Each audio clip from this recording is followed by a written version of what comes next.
Today is Tuesday, July 22nd, and this is the Wake Up Call from WUSF. I'm Sky LeBron. Today is all about that Florida heat. It's always hot here, but it's been even hotter than usual. You'll hear how sustained heat has hurt the state over years, plus some fun events to check out this week in the Tampa Bay area. And before all that noise, the news headlines.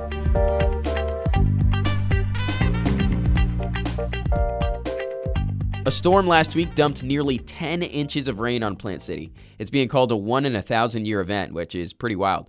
Megan Borowski with the Florida Public Radio Emergency Network says there's scientific reasons why this happened. I'll let her explain it because she's way smarter than me.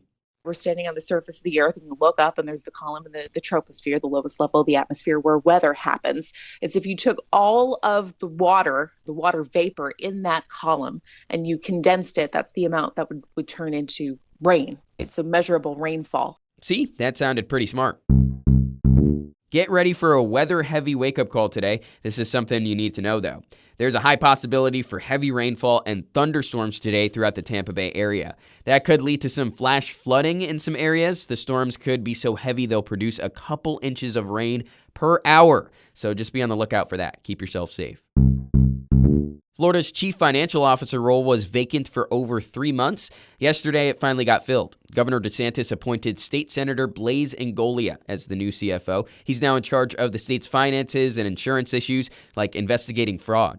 I'm not going to allow anyone to game the system, whether it is on one side or the other side, whether it is trial attorneys gaming the system or insurance companies gaming the system. And the CFO is also the state fire marshal, which I always found weird because what's a CFO got to do with that? Guess apart from financial fires, you're also helping put out real fires. Yeah, seems like a simple job. Don't know if you've been outside recently, but it's hot, like stupid hot. If you've been in Florida for a while, you're probably used to the heat, but for the past 10 years or so, it's been even hotter than usual. There's researchers that have been tracking the average temperatures for each month over the course of decades, and they've confirmed that, yeah, dude, this level of sustained heat is kind of unprecedented.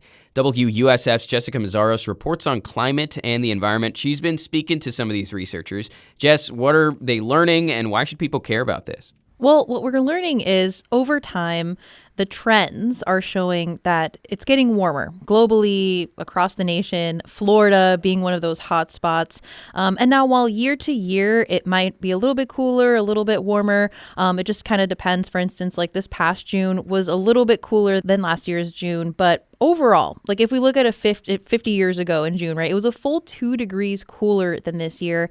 And I spoke to Jen Brady. She's senior data analyst for the nonprofit Climate Central. She said, that makes a big difference. Small temperature differences, even though they sound small, can make a big difference in our way of life. Ooh, that sounds a little ominous. Well, like what are those differences? So a temperature increase of just a couple degrees can lead to higher energy bills. It affects people's wallets. It can stunt plant growth, and it can lead to more rainfall. And I'm thinking it could lead to a lot more dangerous health situations too. People fainting because it's just so hot outside. Yeah, people can get cramps, heat exhaustion, heat stroke, and there's particular people who are more vulnerable to heat, like young children, infants, older adults, people with chronic medical conditions, and pregnant people. If you want to check out Jess's story, she has a lot of great numbers on the web story as well. You can right now at WUSF.org. Jess, thank you so much for the time. Thanks, Guy.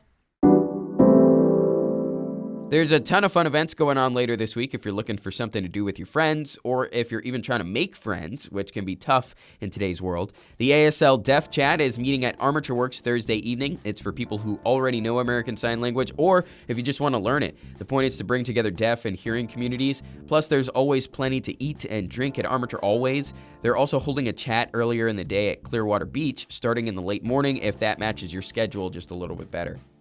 If you're feeling a little artsy, the Museum of Fine Arts in St. Pete is hosting one of its Art After Dark events Thursday. You get discounted admission unless you're under 17, then you get in for free. It's just a new way to experience the museum with some slightly different vibes. And now the exhibits don't come alive at night like what happened to Ben Stiller 3 times. That's a movie series and not a documentary. Sorry. Anyways, tickets are $15 for non-members of the MFA.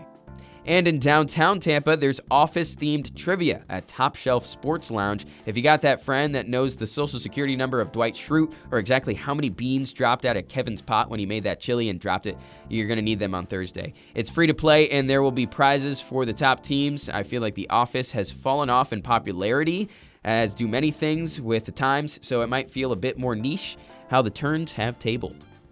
That's today's wake-up call from WUSF. Hope you have a tantalizing Tuesday.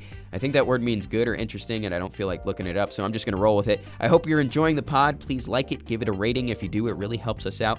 Be back with another episode for you bright and early tomorrow morning.